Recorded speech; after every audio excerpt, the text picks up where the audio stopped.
থেকে 32 বছর চাকরি করে আমাদের অনেক সহকর্মী সহকারী শিক্ষক হিসেবে রিটায়ারমেন্টে গিয়েছেন।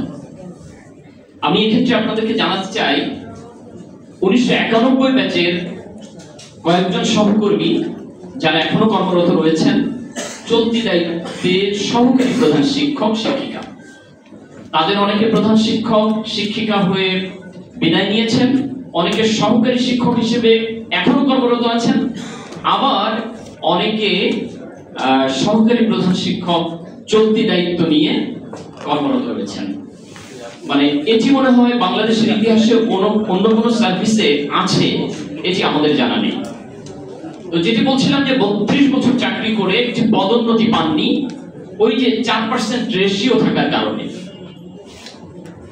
মাধ্যমিক বিদ্যালয়ের সহকারী শিক্ষকের মর্যাদা বরাবরই 10ম গ্রেডের 2য় শ্রেণীর ছিল। আমি একটু মজা করেই বলি যে আমাদের বিগত সময়ে দীর্ঘদিন ধরে যিনি রাষ্ট্রীয় ক্ষমতা এক প্রকার জবরদখল করেছিলেন, সেই সাবেক প্রধানমন্ত্রী, তিনি আমাদেরকে খানিকটা বেইজ্জতি করেছেন। আমি এভাবে বলছি, আপনারা একটু ভেবে দেখবেন। 1973 সালে যে পে স্কেল ছিল, সেই পে স্কেলের টোটাল গ্রেড ছিল 10টি, আমরা ছিলাম 6ষ্ঠ গ্রেডে। সেই গ্রেডটি পরবর্তীতে রিফর্ম হয়ে আপনার আমাদেরটা 10ম গ্রেডে এসেছে। তাহলে 73 সালে আমরা 6ষ্ঠ গ্রেডে ছিলাম, এখন আমরা 10ম গ্রেডে আছি।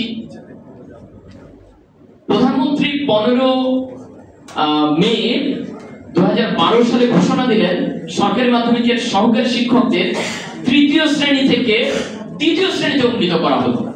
আমি বুঝতে পারলাম না কেন তিনি এমনটি করলেন। আমাদের তৎকালীন শিক্ষক নেতারাই বা তাকে কি তথ্য দিয়েছিলেন বা ভবন কি তথ্য দিয়েছিল, এটি সত্যি আমরা নতুন প্রজন্মের শিক্ষক হিসেবে আমাদের বোধগম্য না।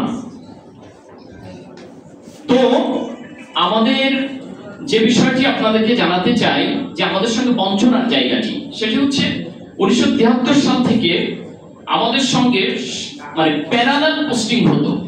পিএসসির মাধ্যমে নিয়োগ হয়ে সাব রেজিস্ট্রার, আপনার পিটিআই ইনস্ট্রাক্টর, একই পদে একই নিয়োগ আদেশে চাকরি হয়েছে। তাদেরকে আপনার প্রথম শ্রেণীর গেজেটেড কর্মকর্তা করা হয়েছে 1996 সালে। আমরা কিন্তু 10ম গ্রেডেই পড়ে আছি।